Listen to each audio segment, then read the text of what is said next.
(1970년대) 서울 강남에 최초로 대규모 아파트 단지가 들어섰습니다.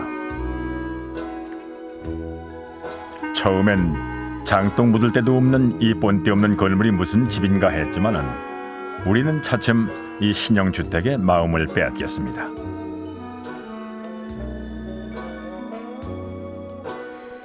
지었다 하면 날개 돋친 듯 팔려가니 아파트 분양권도 귀한 몸, 당첨만 되면 로또나 다름없었습니다.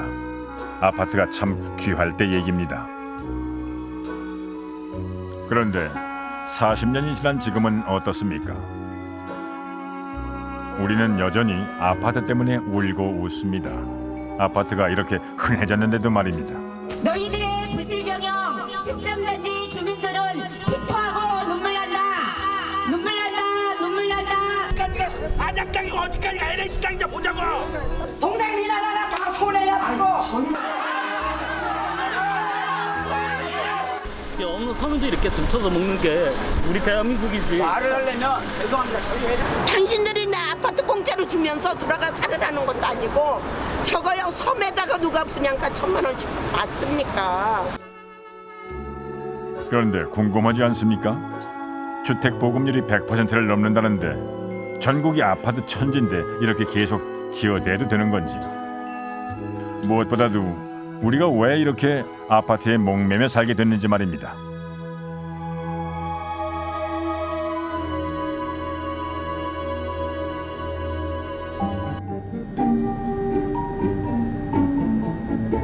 (2000년대) 초반부터 우리 주택시장에는 재건축 바람이 불었습니다. 7, 80년대에 지은 아파트들이 시설이 낡아 붕괴 위험이 있으니 허물고 다시 짓자는 거였죠. 서울시 송파구 가락동에 있는 시형 아파트도 그중 하나였습니다.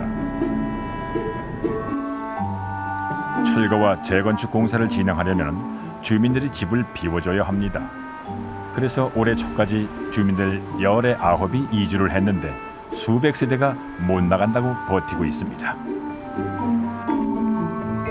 아침에 틀으면 그냥 녹물이 많이 나오는데 지금 어떤 거는 여자 써서 좀 덜한 것 같네요. 재건축 결정이 난 마당에 누구 하나 녹물 나오는 수도를 신경 써주지 않습니다. 100번 잘못했다고 하죠. 왜 그러냐면 내가 여기서 사는데 내가 이게 17평이잖아요. 17평이면 예를 들어서 내가 30평짜리를 갈 때는 돈을 새로 진 아파트 30평을 갈 때는 돈을 얼마를 내야 한다든가 또 내가 얼마를 받아야 한다든가 이걸 알고 나가야지. 그걸 모르고 나가면 나중에 입주해가지고서 조합에서 돈 달라는 다 줘야죠. 이 아파트는 아직 재건축 규모와 비용을 결정하지 못했습니다. 주민들이 내 집이 얼마나 평가받는지, 새 집에는 또 얼마나 큰 돈이 들어가는지 모르는 겁니다. 그런데 조합이 우선 이주를 결정하면서 수십 년 이웃으로 살던 주민들 사이가 가뭄의 논바닥처럼 갈라졌습니다. 동생이나 하나 다 손해야 받고. 너는 얼마나 얻어 처먹었는지 몰라. 그거는 몰라. 너가 알아 내가 알아. 왜 그러냐고? 왜 이주하느냐고? 왜 이제 하지 마라. 너 법에서 나가는 나고 안 나가면 안 나가나. 법에서 나가라면 나가. 왜 나가냐고 왜? 우리가 이주를 하고 싶어서 또 하기 싫어서 이게 아니라 이주 단계가 아니고 절차가 아니라는 겁니다. 우선 시공사하고 무슨 계약을 했는지 도급 계약을 우리가 봐야 되고, 그다음에 우리가 그 시공사가 평당 가격이 얼마인지 더 올랐으면 우리한테 물어야 되지 않습니까? 서울의 알짜배기 땅 강남. 아파트 주민들이 재건축 조합을 설립한 건 2003년입니다. 처음엔 인기가 높았던 대형 평형 위주로 재건축 사업을 추진해왔습니다. 그러나 조합 비리 사건으로 사업이 지체됐고 경기 침체로 대형 평형의 수익성이 기대치에 못 미치자 작년에서야 소형 평형을 늘리고 용적률을 높여 사업을 변경한 겁니다. 이제 전체 가구 수는요. 전체 가구 수는 지금 얼마냐면 황금알을 낳는다는 재건축 사업이 지금 삐그덕거리고 있습니다.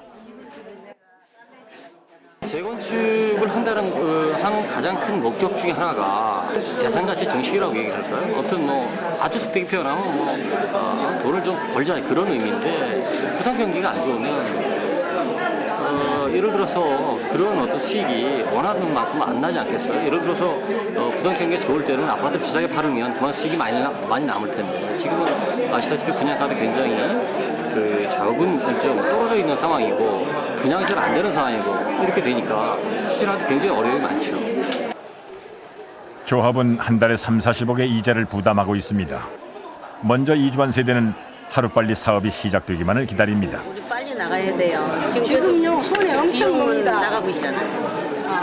비용은 지금 경비는 나가고 있고 모든 면에 저희들도 지금 현재 금방 될 거라는 그런 마음 먹고 나갔거든요. 근데 그 기간이 한 4년 정도 흐르다 보니까 아 이거는 아니다 안 되겠다 싶은 생각이 드는 거예요. 5년. 지금 계획대로라면 현재 6,600세대인 가구 수가 9,500세대로 늘어나고 사업비는 3조 원 가까이 들어간답니다. 어마어마한 규모죠. 대규모 재건축 사업은 태생적으로 집값이 꾸준히 오르는 것을 전제로 한 사업입니다.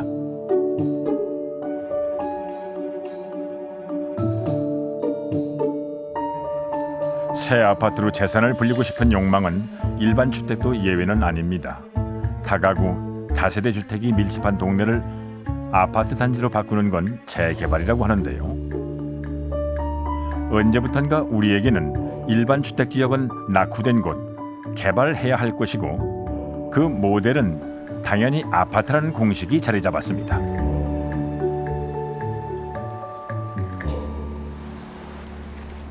서대문구 연희동에서도 아파트 단지 건설을 위한 재개발 사업이 진행 중입니다.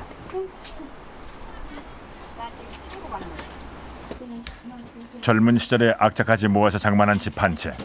소금옥 씨는 여기에서 아들, 딸 3남매를 키워냈습니다. 우리 집이 지금 방이 3칸에다가 이 거실하고 주방 2개하고 방이 3칸에 이렇게 21평이에요. 21평인데 요게 지금 1억 4천 몇백만 원밖에 안 나왔어요. 감정가가. 그럼 평당 한 600, 한 5, 60 그 정도 되거든요. 집값까지 다 해서. 그런데 우리가 이제 아파트를 33평을 신청을 하니까 돈이 3억 1천만 원이 부족한 거예요. 그러면 3억 1천만 원 주면 지금 저기 나가서 얼마든지 지금 아파트를 30평대를 충분히 사요. 빚 안 지고 저도. 그러면 우리 집만 21평짜리만 그냥 뺏기는 거거든요. 재개발하는데 주민 부담금이 그렇게 큰 것인 줄은 몰랐습니다. 이대로 가다가는 집, 동네 다 뺏기고 전세살이로 나갈 판국입니다. 원래 이게 처음에 동네가 낙후가 돼서 동네 발전을 위해서 우리는 처음부터 찬성을 했어요. 그런데 얘네들이 조합해서 이렇게 거짓말 저렇게 거짓말 해가면서 이렇게 지금 여기까지 끌려오다 보니까 감정가 받아보고 우리가 이제 적극적으로 이제 나는 반대를 하는 거죠. 3억 1천만 원이 어디 있어요? 재개발 사업의 실체를 알게 된 주민들이 부랴부랴 비상대책위원회를 꾸렸습니다.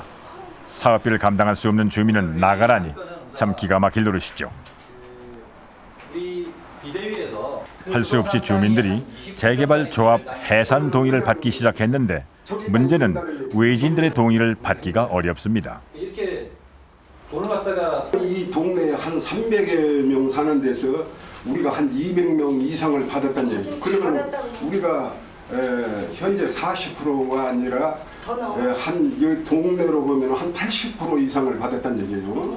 그게 외지 사람들 이 사람들을 설득해서 받아야 되는데 외지 사람들은 전부 투기성으로 다 사는 사람들이에요. 옛날에 아파트에서 이익 보자고 했는데 이렇게 손해 본다는 걸 그 사람들도 이제 알면요. 그 사람들도 알면 반대를 할 거고. 외진 16억 언론. 사업 진행을 이유로 조합에서는 계속 비용을 지출하고 있습니다. 이것도 모두 주민들 부담인데 말입니다. 불과 1년 만에 이게 이렇게 쟤들이 돈 무서운 줄을 모르고 동네 돈을 갖다 막 쓰고 이러는데 동네에서 이게 여러 양반들이 뭉치지 않으면은 그대로 이거 우리가 받기가 힘듭니다. 이걸 팔고 나간답니다. 재개발이라면 무조건 좋은 줄 알고 동의를 해주었습니다. 그런데 이제 와서 몇 억씩 드는 돈을 내라니 이게 무슨 날벼락입니까? 골목 안을 가득 채웠던 재개발 환영 현수막은 온다간 데 없이 연희동은 지금 찬바람이 쌩쌩 붑니다.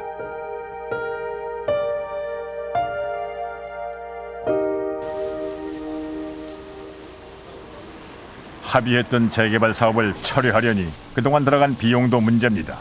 그래도 어르신들은 포기하지 않습니다. 평생의 자산을 지키려면 지금이라도 멈춰야 합니다. 겪으면서 오로지 내 집한테 그래서 열심히 벌어서 먹지도 않고 쓰지도 않고 장만한 내 집한테를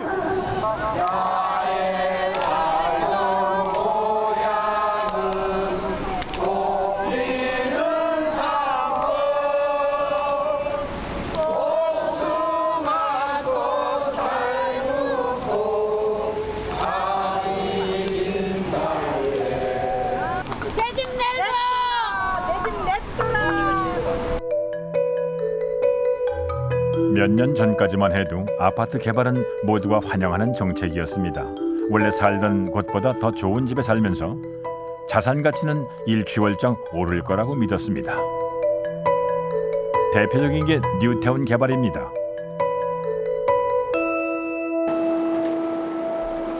서대문구 뉴타운에 속했던 가재울 3구역이 작년에 완공됐습니다. 마당 딸린 집을 소유했던 홍기일 씨 부부는 뉴타운 계획을 환영하며 미련 없이 동의서에 사인했습니다. 같은 시기에 똑같이 샀는데 우리는 단독을 사고 거기는 아파트를 사고 그런데 이제 우리는 한 3억대에 있는데 거기는 막 10억대에 간다고 막 이랬을 때 진짜 아주 굉장히 속상했어요. 뒤늦게나마 아파트에 살게 됐지만은 문제는 1억 원 가까이 나온 개발 부담금입니다. 어떤 땅은 우선 문제가 새 집으로 오니까 오늘 기분이 좋고 오늘 집에 차고 나봐야 뭐 내일부터는 당장 뭐 금리 부담이 뭐 그런 걱정도 되고 내일 모레면 은퇴할 나이에 평생 접은 적이 없는 은행빚을 1억 원이나 지게 된 겁니다. 재개발, 재건축이 대부분 그렇습니다. 새 아파트 입주권을 받으려면 수천에서 수억까지 개발 부담금을 물어야 합니다. 그런데도 사람들은 왜 재개발, 재건축에 열광할까요? 재개발, 재건축은 도박과도 같습니다. 원세대보다 집을 많이 혹은 비싸게 지어서 분양 수익이 극대화되면 개발 비용을 회수하고 시세 차이까지 누릴 수 있지만 분양 수익이 적고 집값마저 하락한다면 개발 비용이 고스란히 빚으로 남는 겁니다.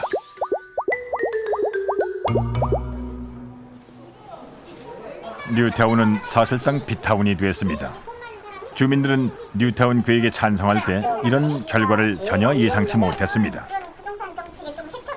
추가보다 얼마 나왔어? 8,000원.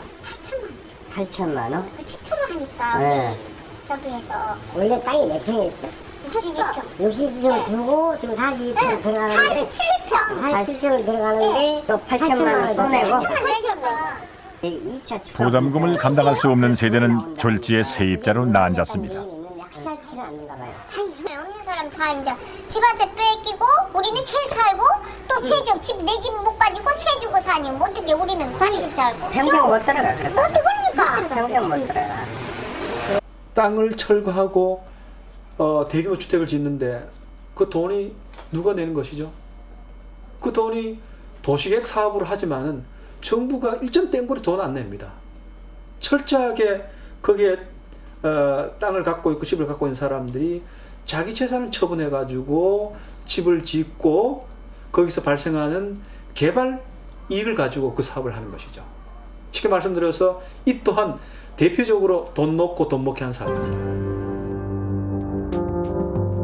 지난 40년간 한국인에게 아파트는 집의 대명사이자 그 무엇보다도 수익률 높은 투자 상품이었습니다. 그러나 땅을 박차고 날아오른 건 언젠가 내려오게 마련 아닙니까? 집값도 욕망도 마찬가지입니다.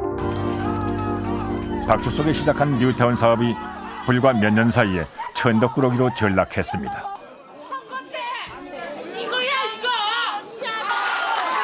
2003년에 기대 속의 뉴타운 지구 지정이 시작됐지만 막상 내용을 보니 살던 주민은 동네를 떠날 수밖에 없는 계획이랍니다.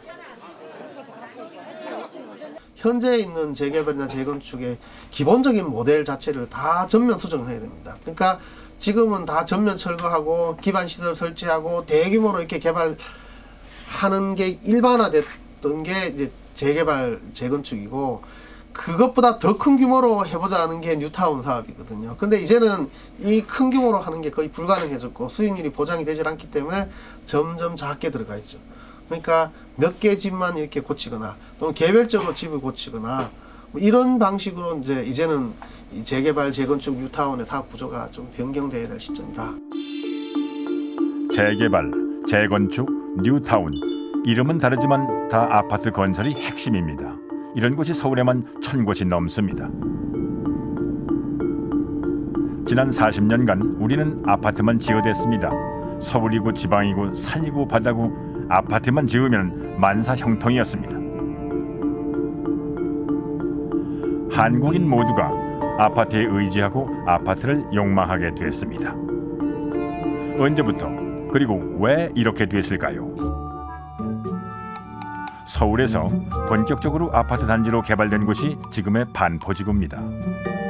분양 정보를 제공하고 거래를 성사시키는 중개업도 이때 본격화됐죠. 반포에 아파트 분양받는 걸 계기로 중개업을 시작한 분들입니다. 이분들 말로는 최초의 아파트 개발 사업은 한마디로 인기가 없었다는군요. 그리고 2단지 생기고 그 다음에 3단지 짓고. 공직에 계신 분이나 군인분들한테는 정관 수술하면 분양 우선권을 줬잖아요. 그렇지. 그래가지고 한년도 불구하고 미분양이 생겨가지고 당시에 예비군 훈련 면제해주고 면제해주고 여러 가지 예로가 많았었죠. 그렇게 해서 건설된 반포 아파트는 단지 주변에서 모든 생활이 가능하도록 설계됐습니다. 10분 거리 안에 학교, 유치원, 은행, 우체국이 들어서고 집안에는 주방, 가정부방, 욕실을 갖췄습니다. 처음부터 중상류층을 위해 지어진 주택이었습니다. 집집마다 화장실을 따로 뒀다는 거, 또는 나중에는 이제 엘리베이터가 만들어졌다는 거, 또 이제 강남 지역으로 옮기면서 이제 새로운 이제 부의 상징이 되기 시작하면서 아파트가 고급 문화의 대명사가 되기 시작한 거고요. 때마침 중동건설 붐으로 경기가 살아나고 시중에 돈이 많을 때였습니다. 부유층이 문화생활의 상징으로 또 부를 증식하는 수단으로 아파트에 투자하면서 투기바람도 시작됐습니다. 전매를 할 수가 있었어요. 그때 전매 제한이 없었어요. 그러면 조금 받아가지고 하니까 수입이 생기니까. 그때 은행에서 200만 원을 제금하면은 그 추첨권을 주었어요. 그걸 가지고 추첨에 들어가서 되면은 바로 그 자리에서 200만 원 붙여서 400만 원을 이렇게 할 수가 있었어요. 이제 뭐 인기가 있으니까. 그러니까 밤새고 줄 서는 거예요. 몇 달, 며칠 만에 투자금이 몇 배로 뛰어오르니 돈 좀 있다는 사람들은 다 아파트 시장으로 몰려들었습니다. 대리인을 내세우고 서류를 위조하는 불법이 난무했지만은 단속을 해도 그때뿐이었습니다. 1970년대부터 80년대까지 강남의 나대지가 모두 아파트로 바뀌면서 부유층은 재산을 불리고 건설업체들은 호황을 누렸습니다. 정부는 주택 공급이라는 임무를 만족시켰습니다. 누구 하나 반대할 이유 없는 아파트 개발사였죠. 살기 편해서 좋았던 아파트는 점차 거래가 편해서 좋은 아파트로 변해갔습니다. 그 당시에는 우리가 급격하게 경제가 팽창되고 소득이 확대되는 단계였고, 또 이제 부동산 투기가 활성화되는 시기였기 때문에 비교적 표준화되어 있는 이 아파트는 하나의 그 채권처럼 이 팔기 거래가 용이한 이 단위가 되어 있는 거거든요. 그러니까 몇 평형이다 또는 어디다 이러면 이제 가격이 얼마로 딱 나와 있어서 바로 이제 거래 가능한 상품으로서의 이 주택의 대명사가 된 거죠. 더불어 7, 80년대의 아파트 건설 방식은 한국 특유의 주택 패러다임을 낳는데요. 단지 안에 모든 시설을 갖춘 대규모 개발이 첫 번째, 민간 자금 동원이 두 번째, 집을 짓기도 전에 설계도만으로 거래가 시작되는 선분양제가 세 번째입니다. 주택은 절대적으로 부족하고 경제는 미약하던 시절에 추진했던 이 방식은 지금까지도 고수되고 있습니다. 선분양 제도 같이 우리 소비자들은 주택이라는 것을 어떻게 생각 하나도 안 보고 돈 꼬라박는 거예요. 근데도 이제 집이 좋든 나쁘든 간에 분양을 받으면 집이 워낙 부족하기 때문에 그 분양을 받는 자체가 또 내한테 당첨이 되는 복권 당첨과 같은 효과가 있는 거예요. 그러니까 돈이 이제 없더라도 또 집을 어떤 게 생긴지 모르더라도 가격이 진짜 정당한지 안 한지도 판별을 하지 않은 상태에서 무조건 거기다가 올려 하는 거예요. 있을 수 없는 이야기죠. 그래서 우리나라의 지금 주택 그 시장은 대표적인 비정상적 시장이에요. 그때부터 한국의 주택 시장은 철저히 공급자 중심으로 흘러갑니다. 정부가 계획을 세우면 기업이 가격을 결정하고 민간 자금으로 건설 비용을 충당한 뒤에는 시세 차익까지 챙기는 구조가 만들어진 거죠.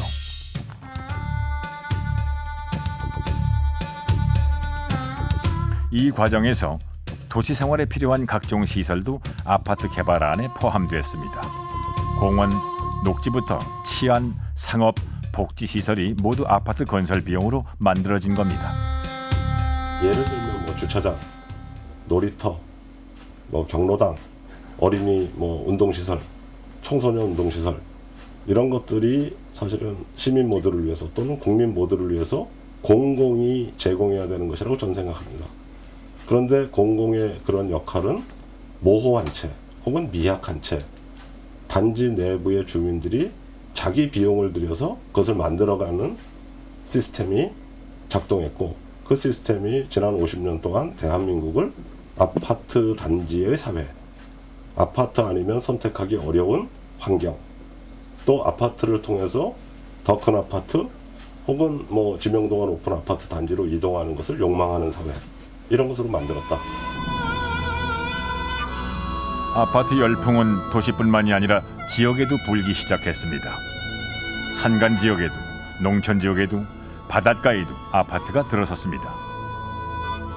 서민들은 한결같이 중산층으로 가는 욕망의 엘리베이터로 아파트를 꿈꾸게 된 겁니다. 영종도 하늘도시에 사는 박민수 씨는 인천으로 출퇴근할 때마다 통행료를 냅니다.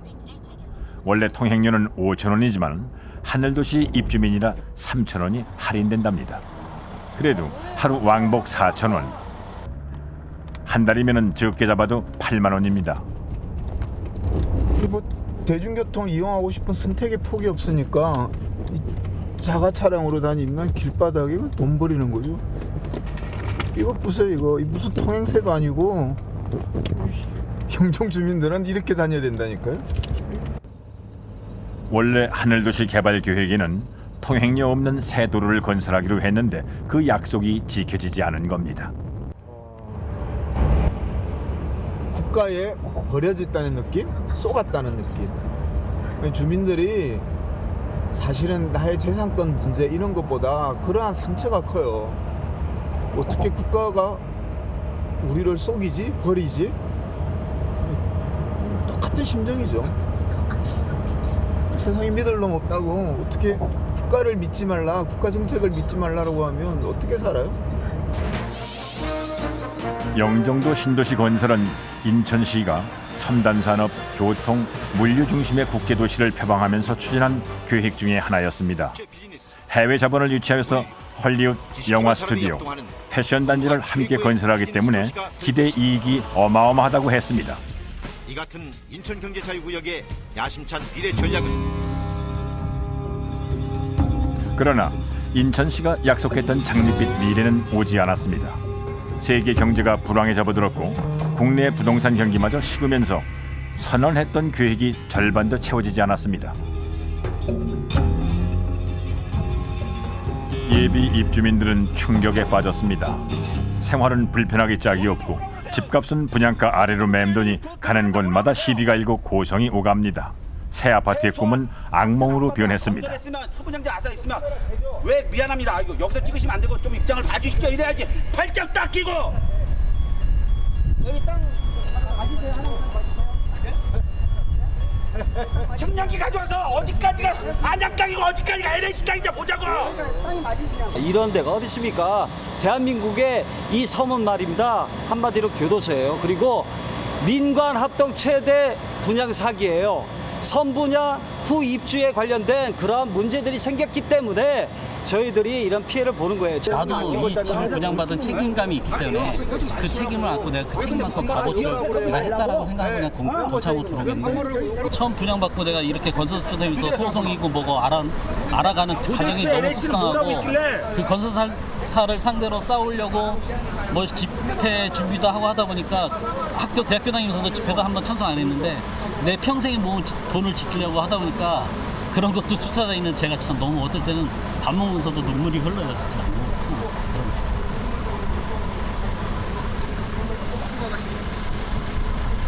이게 없는 서민들이 이렇게 등쳐서 먹는 게 우리 대한민국이지. 말을 하려면 죄송합니다. 저희 회사 입장이 뭔지 모르는데요. 입장이 많아 모르겠는데 여기 빨리 끼고 여기 나가세요. 여기 뭐가 아닌 상대방이지. 여기 당신 입주민들은 계약 해지, 입주 거부를 외치며 소송과 시위를 병행하고 있지만은 해결책이 보이질 않습니다. 뉴타운, 재개발, 재건축, 신도시. 전 국민의 투자처라 믿었던 아파트 불패 신화가 곳곳에서 흔들리고 있습니다. 글로벌 선도기업 사기 분양 웬말이야! 간장을 사려면 20분을 차를 타고 운서역까지 가야 된다고 합니다. 여러분, 그런 영정 현대 힐스테이트에 입주하실 수 있습니까? 당신들이 나 아파트 공짜로 주면서 들어가 살으라는 것도 아니고 저거요 섬에다가 누가 분양가 1,000만 원씩 받습니까? 육지 기반 시설 다 있는데요. 도보로 다 다니면서 다 할 수 있는데요. 지금요 900만 원의 분양이에요. 네? 나는 아주 기가 막힙니다. 2000년대 개발 계획 중 최대 규모였던 하늘도시. 그러나 환상적인 청사진에도 불구하고 청약 미달이 속출했습니다. 완공 뒤에는 사기 분양이라는 비난까지 나옵니다. 왜일까요? 복권이나 다름없던 아파트 개발이 왜 이런 상황까지 오게 됐을까요? 1997년의 외환 위기로 우리 경제가 큰 위기를 맞았습니다. 토지와 주택에 대한 양도소득세가 대폭 내릴 것 같습니다. 정부는 경기 부양의 목적으로 주택 관련 수많은 규제를 풀었습니다. 우리 경제에서 부동산 부양책은 도깨비 방맹이나 다름없었습니다. 통해 부동산 경기를 되살리기 위해서입니다. 90년대 초반까지 많이 올랐던 집값이 쭉 떨어져서 특히 외환위기까지 해서 실질 가격으로 거의 반토막이 났었거든요. 그러면 집값이 이제 거의 뭐 바닥 수준에서 바닥 아래로 이렇게 내려가서 이렇게 올라오는 상황이었고, 그러다 보니까 지금하고는 달리 이제 적극적인 부양책을 사실 써야 됐던 때죠.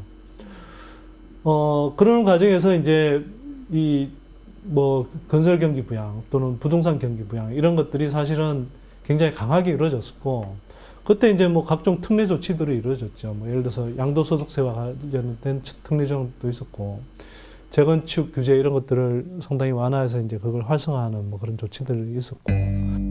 외환 위기로 기업을 믿을 수 없게 된 은행들은 영업 방향을 가계로 돌렸습니다. 이른바 집담보대출, 부동산 개발 담보대출을 크게 늘린 겁니다. 소비자 입장에서 보면 내 돈이 없어도 내 신용 담보를 해가지고 주택 이 자금의 뭐 60% 정도를 뭐 평균자 이렇게 빌릴 수 있기 때문에 다시 또 이 공급 어떤 그런 정책이 또 활성화되는 이런 또 그 단계도 있었습니다. 부동산 거래와 개발에 대한 각종 규제가 풀리고 은행은 신규 아파트마다 수천 세대씩 집단 대출을 풀었습니다. 내 집 마련에 목마르던 서민들이나 외환 위기로 위축됐던 기업이나 아파트가 구세주였습니다. 그렇게 또 한 번의 부동산 광풍이 시작됐습니다. 그러니까 은행에서 돈놀이를 하게 되면서 이제는 건설업자들한테 이른바 파이낸스 무슨 뭐 PF 사업 같은 방식을 통해서 부동산 산업을 할 때 금융업에서 막 돈을 빌려준다고요. 그렇게 해서 다시 이제 이 건설을 팽창하기도 하고. 당시의 아파트 부양책은 효과가 있었습니다. 구제금융을 조기에 청산하고 경기가 되살아났습니다. 그런데 경기도 어려운 그때 우리에게 무슨 돈이 있어서 아파트를 지었을까요? 예를 들어서 이기 신도시를 만든다, 또 뭐 주택 단지를 이렇게 뭐 조성한다고 하면 거기에 이제 뭐 건설업체들이 대규모 분양을 하고 그러면 또 금융업체들이 하나씩 들어가서 이 주택 집단 대출이라는 걸 같이 이제 그 건설업체들이 하고 끼고 같이 이제 진행을 하잖아요. 그런 식으로 진짜 경쟁적으로 막 달라붙어서 했거든요. 그 과정에서 주택담보대출을 엄청 늘어났죠. 지난 10년간 가계부채는 2배로 불어났습니다. 2012년 가계부채가 960조, 가계소득 대비 부채 비율은 130%를 넘었습니다. 더구나 2008년에는 대형 악재가 터졌습니다. 미국발 금융위기로 세계 경제가 얼어붙은 겁니다. 수도권 아파트 매매 가격이 2008년 글로벌 금융위기 직전보다 10%가량 떨어진 것으로 부동산 나타났습니다. 시장에 적신호가 켜졌습니다. 가장 먼저 집값 상승을 주도하던 지역의 아파트, 많이 올랐던 대형 아파트 값이 떨어졌고 이 추세는 아파트 시장 전체로 확산되고 있습니다. 2008년 이후 가장 오랜 기간 동안 하락세가 지속된 것입니다. 특정 지역에서 가령 고급 아파트의 경우에 뭐 가령 이제 몇 억 정도 떨어진 것은 분명합니다. 근데 그런 지역이 있는 거죠. 그것은 이제 과거에 그만큼 많이 거품이 끼어 있었고 또 과도하게 평가됐던 것이 이제 적정하게 평가될 수밖에 없는 형편이 됐고 그것을 구입할 수 있는 수요가 충분하지 않기 때문에 불가피하게 가격이 조정되는 것이다. 이렇게 봐야 되지 않을까 생각합니다. 거품은 빠지는 게 순리입니다. 문제는 거품으로 인해 취약해진 경제 구조입니다. 그리고 이 상황은 서민에게 더 치명적입니다. 가계 대출을 보더라도 최근에 연체율이 늘고 있는데 그중에서도 3천만 원 이하 저소득층의 연체율이 가장 높습니다. 집을 팔아도 담보대출액을 갚을 수 없는 깡통주택이 19만 채라고 합니다. 이 불똥이 세입자에게까지 튀고 있습니다.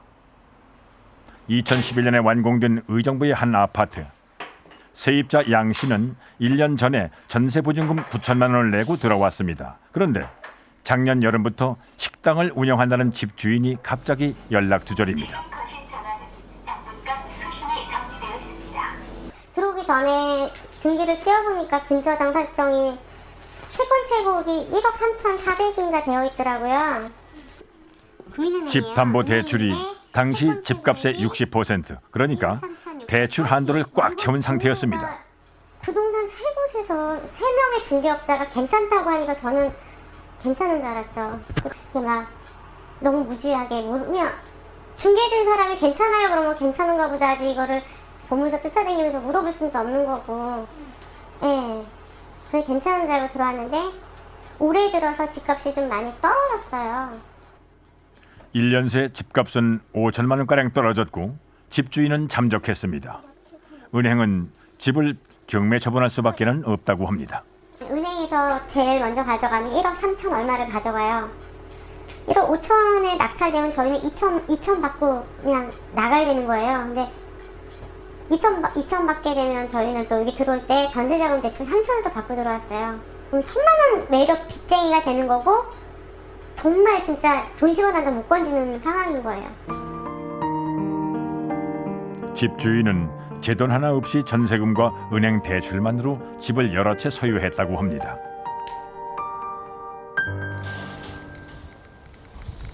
은행들은 그동안 대출인의 자금 여력은 묻지도 따지지도 않고 아파트 시세의 60%까지 대출을 남발해왔습니다.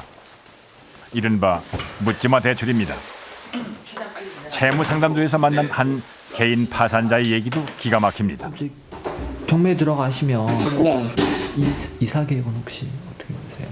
요새 알아보고 있는데 뭐 마땅치 않죠. 보증금 조금 있으세요? 500만 원 마련해놨어요 지금. 네.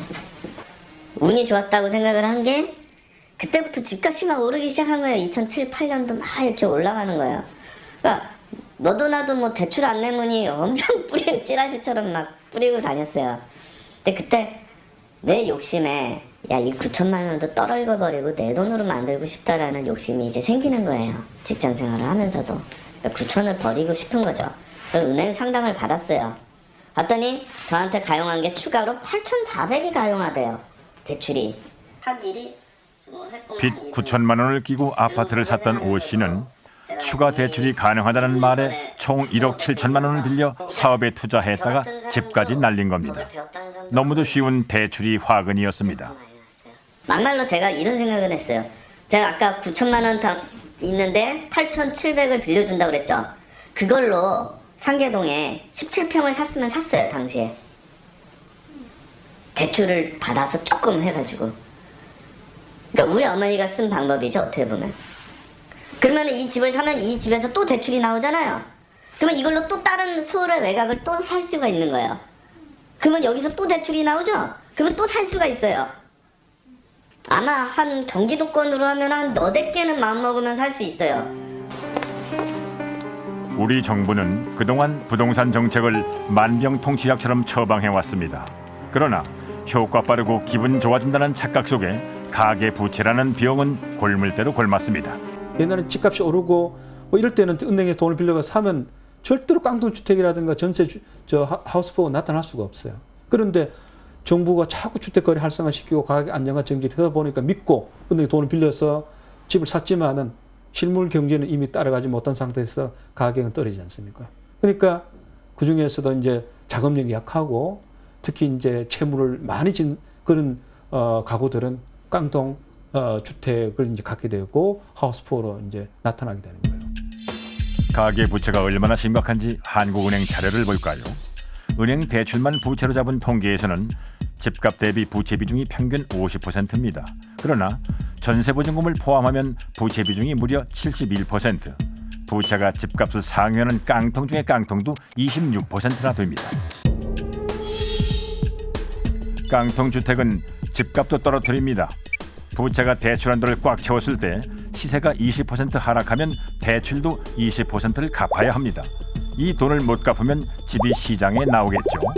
이런 집이 많아지면 집값은 더욱 떨어질 수밖에 없습니다. 이게 그 금융권에도 여파가 없느냐 하면 여파가 있거든요. 예를 들어서 가게가 이 부채를 감당하지 못해서 계속 이제 무너지기 시작하면 예를 들어서 거기에 뭐 주택에 들어가 있는 세입자들도 문제가 되지만 이렇게 해서 빚을 갚지 못하게 되면 경매처분 들어가지 않습니까? 그러면 그런 가구들이 늘어나면 늘어날수록 사실 금융권에서도 어쨌거나 원금을 회수할 수 있는 그 기회가 점점 줄어드는 거죠. 서울의 중견 건설 기업에 다니던 최정인 씨는 얼마 전에 직장을 울산으로 옮겼습니다. 다니던 기업이 법정 관리에 들어갔기 때문입니다. 안녕하십니다. 이거는 왜 일어났어요? 가족들은 대전에서 전세로 살고 있습니다. 원래는 용인에 소유 주택이 있는데 직장 부도와 함께 은행에 압류됐습니다. 압류된 아파트? 압류된 아파트? 이 모든 불행이 명의 대여 때문에 일어났습니다. 이전 직장에서 건설한 아파트에 미분양이 생기자 아파트를 직원들 명의로 넘긴 겁니다. 이게 처음이 아니고 1998년 IMF에도 한번 이런 일이 있었습니다. 그때는 한 4년 뒤에 해결을 해주더라고요. 그래서 이번에도 그렇게 되는지 알고 이제 해줬는데. 그렇게 해서 회사가 직원 명의로 일으킨 대출이 세대당 3억이 넘습니다. 그러나 기업은 결국 법정 관리에 들어갔고 명의를 빌려준 직원들은 재산을 압류당했습니다. 명의 대여로 인한 손해를 책임지겠다고 한 경영진의 약속은 휴지 조각이 됐습니다. 자서를 그러니까 명의를 안 빌려주면은 사직을 해라 그런 조건으로 가다 보니까 직원들이 전부 안 할 수가 없는 상황이었죠. 그런데 그 어려운 상황이 2008년도 보면 그 미국발 그 금융위기가 왔기 때문에 직원들이 함부로 움직일 수 없는 상황이다 보니까 대부분 직원들이 그 명의를 빌려준 거죠. 따지고 보면 미분양 자체가 시장 예측을 잘못한 회사 책임입니다. 그런데도 법정 관리 후에 경영진은 직원들의 구제 요구를 거부했습니다. 뭐라고 말은 할 수는 없지만 사실은 참 비참해요. 그래도 한 가장이 한 회사에서 30년 동안 몸담은 회사인데 그래도 우리는 믿고 그거를 한 거잖아요. 회사에 사실은. 근데 그런 부분들이 저희가 이용당했다는 그런 부분이 너무나 가슴이 아프고 직원들이 당한 건 이른바 미분양 강매라는 겁니다. 건설업계에서는 공공연한 비밀이고 관행이었죠. 그러다 부동산 시장이 나아지면 아파트를 팔아서 문제를 해결해 왔습니다.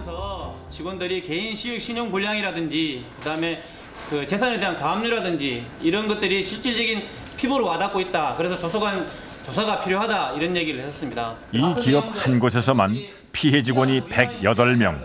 그간 회사가 대출이자를 부담해 왔습니다. 그런데 회사가 무너지자 은행은 직원들을 상대로 대출금 회수 절차를 밟고 있습니다. 법률 쪽에 계약이 이렇게 돼 있죠. 바로 이리로 갔잖아요.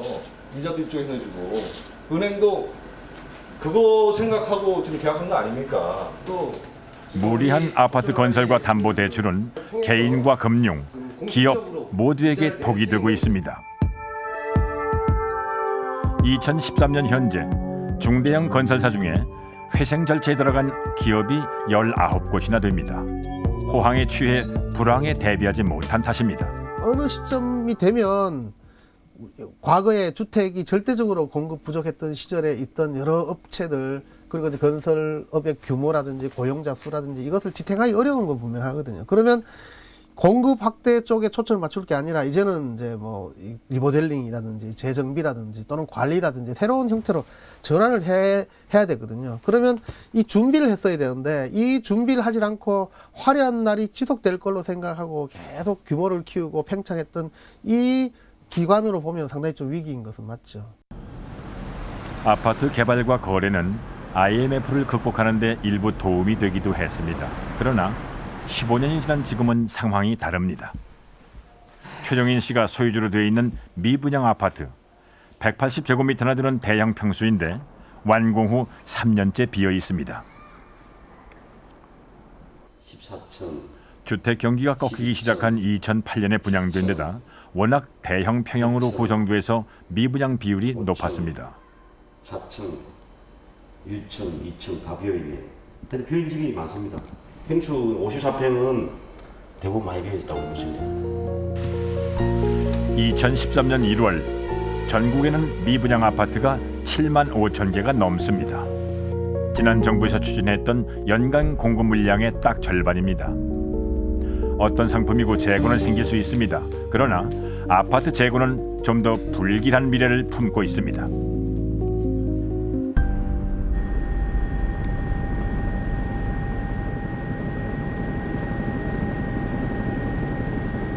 일본 역시 경제 호황기에는 부동산 투자나 내 집 마련에 집착했습니다. 신도시 건설도 1960년대에 시작해 우리보다 30년이 빨랐습니다.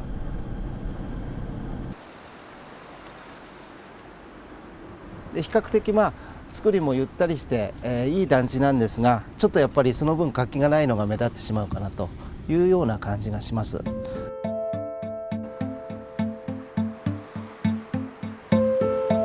타마 신도시는 전형적인 베드타운입니다.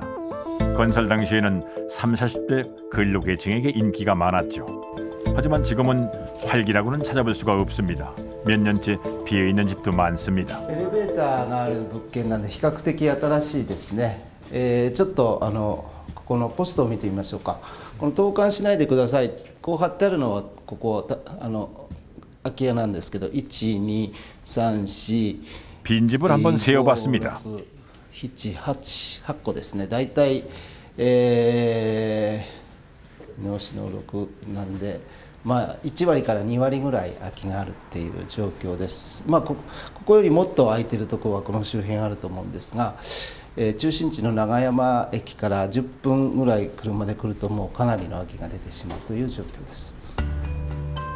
일시적인 현상이 아닙니다. 일본의 부동산 침체는 20년 넘게 계속되고 있습니다. 일본은 1980년대까지 고속 성장이 지속됐습니다. 늘어나는 인구와 소비에 맞춰 도시마다 대규모 아파트 단지들이 건설됐죠. 타마 신도시도 그렇게 세워졌습니다. 넓고 쾌적한 환경에 도쿄 중심까지 30분밖에 걸리지 않는 편리한 대중교통으로 인기가 많았습니다.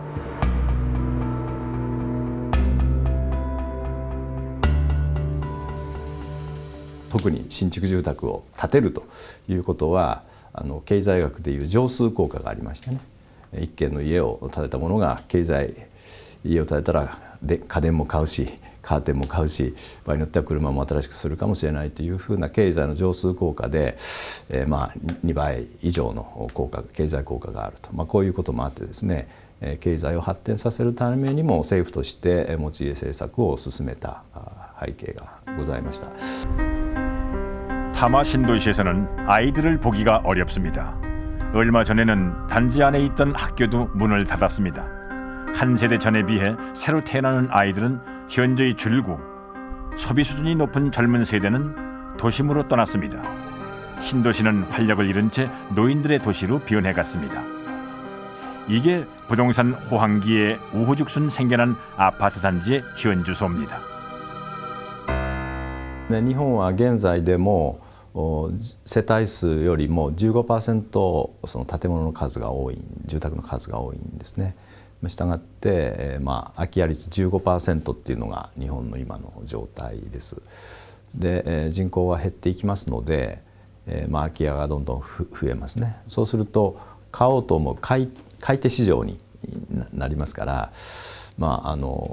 買おうと思われないような住宅については値段が極端に下がるっていうふうに思います。 부채를 끼고 다주택 소유자가 된 사람들에게는 불황이 더욱 깊습니다. 한 지방 도시에서는 여러 채 임대주택을 소유한 남자가 부동산 중개소에서 칼부림을 하는 사건까지 벌어졌습니다. 오랫동안 집을 세놓지 못했다는 게 이유였습니다. 10室持ってたんですけども8部屋空いてて2部屋しか入居者が入ってなかったんですね。で、その後、震災がやってきてで大きく壁が崩れてリフォームをしなきゃいけない。でその時に出た見積もりが1000万を超えてたと。でただでさえ家賃収入もまもなく、持ち出しで銀行返済している中にさらに1000万のリフォームをしないといけない。でそれをやらないことには当然入居者も新たに獲得できないのでニッチもサッチもいかない状況になった大家さんは何したかというと 현재 일본의 집값은 80년대에 비해 절반가량 주저앉았습니다. 빈집은 점점 늘어납니다. 더 암울한 건 이런 추세가 앞으로도 계속된다는 사실입니다. 今の価格水準を考えると実は将来的にもずっとまだまだ下がると日本の土地の価格不動産価格というのは下がるというふうに見てます。それはなぜかというとバブルがはじけて人口が減ったために実際に家を使う人たちの数が減ったということが、構造的な変化として起こってきた。日本の経済は、成長しないままだ。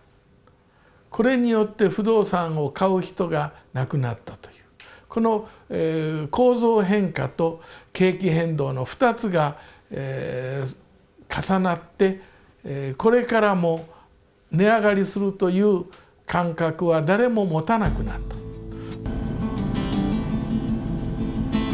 부동산 거품이 절정에 이르던 시기에 일본은 불황과 인구 감소라는 직격탄을 맞았습니다. 그렇다면 우리는 어떨까요? 지금 이제 저금리죠. 그 다음에 지금 노령하죠. 그 다음에 소득도 예전같이 고성장이 아니고 저성장이죠. 그 다음에 인구도 어떻게 보면 줄어들고 있죠. 결국 일본하고 똑같은 개념이거든요. 주택 구매가 가장 활발한 세대는 35세에서 54세의 경제 인구입니다. 그런데 우리나라는 이 인구가 줄고 있습니다. 인구가 늘어날 때는 늘어난 만큼 집도 많이 필요합니다. 그러나 인구가 줄어들 때는 필요한 집도 그만큼 줄어듭니다. 이제 공급 확대 정책에 브레이크를 걸어야 합니다.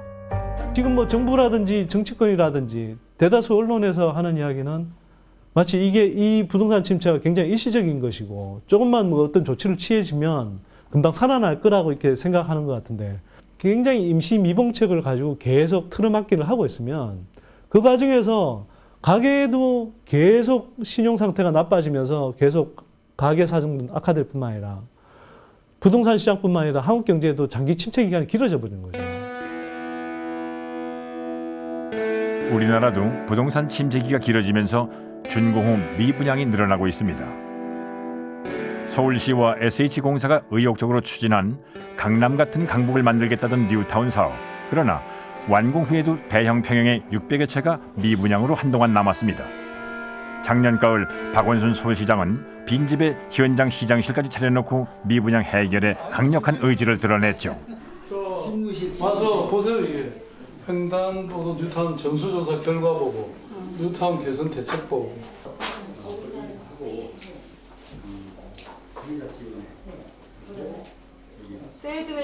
시장이 세일즈맨 해야죠. 뭐 어떡하겠어요.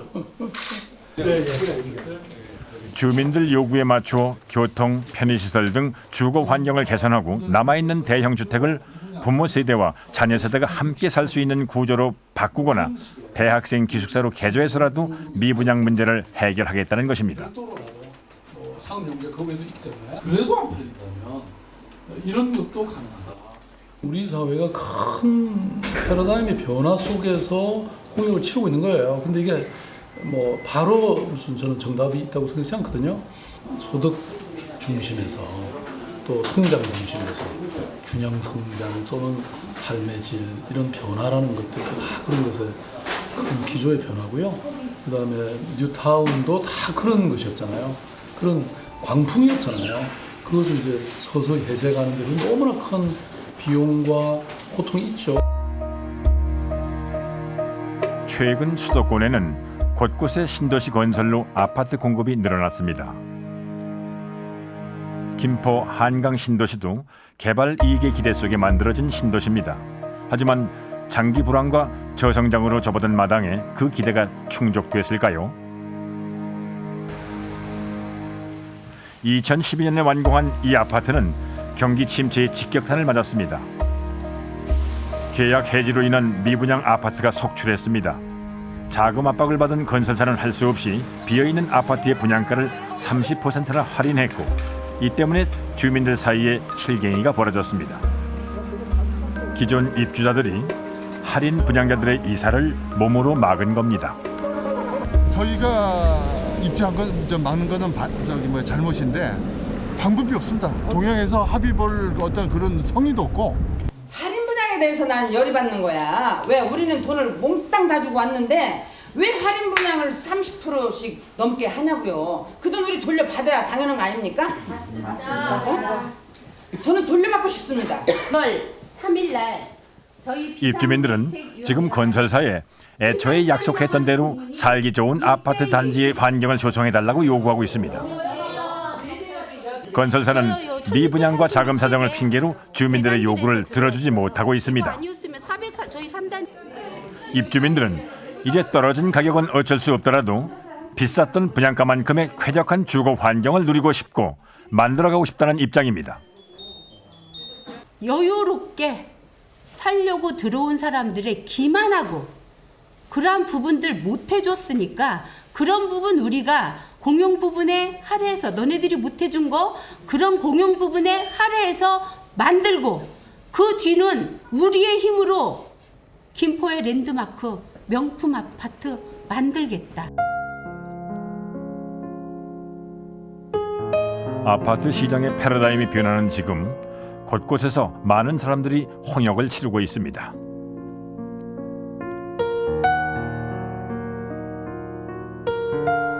처음부터 아파트는 투자 대상이 아니라 주거의 관점에서 바라봤어야만 합니다. 최근에는 아파트 개발에 회의를 느끼고 새로운 길을 모색하는 사람들이 많아졌습니다. 서울 연남동. 이곳 주민들은 마을 환경을 개선하기 위해 정기적인 모임을 갖고 있습니다. 시나 건설사가 개입해서 바람을 넣지 않습니다. 오로지 주민들 스스로 경제적으로나 문화적으로 바람직한 모델을 찾아갑니다.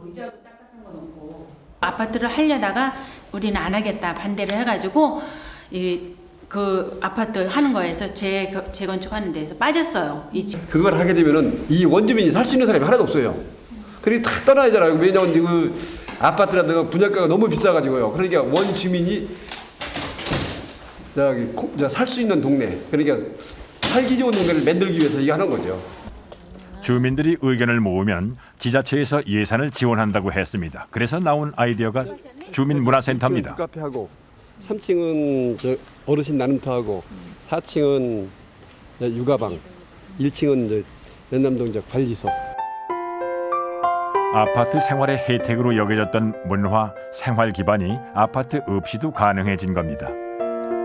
연남동 주민들은 지금 마을 꾸미기에 푹 빠져 있습니다. 깨끗해져요. 우리 휴먼타운 생기면은 이 도로도 다 다시 할 거고 나무도 그런데 아까 맨 처음에 설명 아파트 단지에 이런 저층 주거 단지하고 차이점이 뭡니까? 안전성하고 그다음에 이제 쾌적성 아니에요. 그런 쾌적성을 위해서 주민 편의시설을 이렇게 해달라. 동네 한쪽을 지나던 철도가 땅 밑으로 들어가 널찍한 공원도 생긴다고 합니다. 오랫동안 함께 살던 주민이 다 같이 장밋빛 환상이 아니라 지속 가능한 미래를 꿈꿀 수 있게 됐습니다. 우리가 주택 정책의 패러다임을 조금만 가계 위주로 건설업체나 금융업체가 아니라 가계를 중심으로 놓고 보면 완전히 다른 구조가 보이는 거거든요.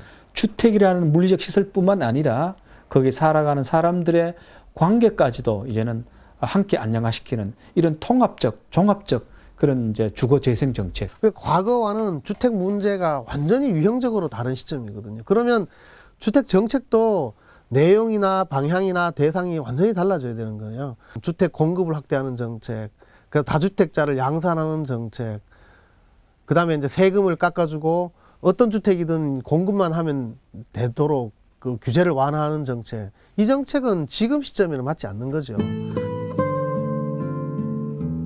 오랜 세월 우리는 아파트를 투자의 대상으로 생각해 왔습니다. 아파트로 집을 짓는 게 아니라 욕망의 바벨탑을 올려왔습니다.